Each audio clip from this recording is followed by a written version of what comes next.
Rich, yesterday everything tanked significantly. What happened to cause this change in the market? Federal Reserve Chairman Jerome Powell opened his mouth.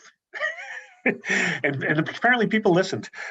So basically, Chairman Powell was in front of the Senate yesterday. I believe the next day he's in front of Congress. It's part of the Humphrey-Hawkins Act, and this is now defunct legislation that's kind of expired. But there's a tradition of him going and briefing the two houses of Congress and giving kind of the state of the currency type address, and he does it every year. And he did it Tuesday, and that basically resulted in everything. Every market did not like what he had to say.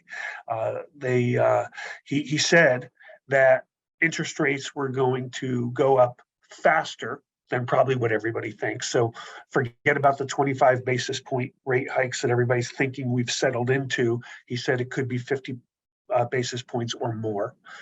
He said that we could do it faster, meaning go further than what they said this year, which would probably be a cap of about 5.5% on the interest rates, another 0.5% from here. He said we can exceed that this year.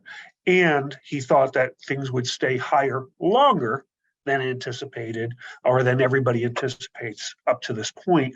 So all that was just terrible news for the markets. It was negative for precious metals, where if you have higher interest rates, people say, okay, well, maybe I should just hold cash at a bank as opposed to holding gold and taking some risk when I can get this guaranteed return, right? For stocks, whatever kind of return you can get is now having to fight against a guaranteed interest rate return at the bank, right? So all these things are negative for other assets other than holding cash.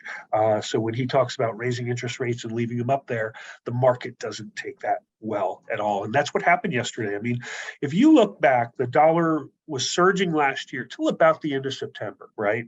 And at that point, it started giving up ground, and gold came up in price about the same amount that the dollar came down in price, about 15% from that point through the end of January.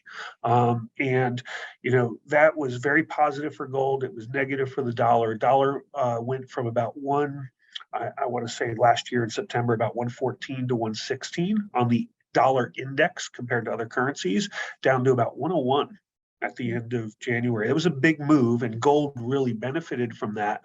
And then in February, the dollar took all that back, and it started moving back up. Not all of it. It moved up to about 106. So significant move. Gold gave up its gains on the year, and then it started working back last week. Gold was inching its way back up again, trying to get higher, and the dollar took all that away yesterday when Powell opened his mouth. So, I mean, the gold went down 1%. Silver went down 4%, tends to be more volatile. Platinum went down 1.5. Palladium went down 0.5%. Everything went down. The indexes all went down. Dow, NASDAQ, S&P. So long story short, the dollar's flexing its muscles again. I still think that's short term. We're up around the 106 mark again on the index. I don't think it's got much more in it.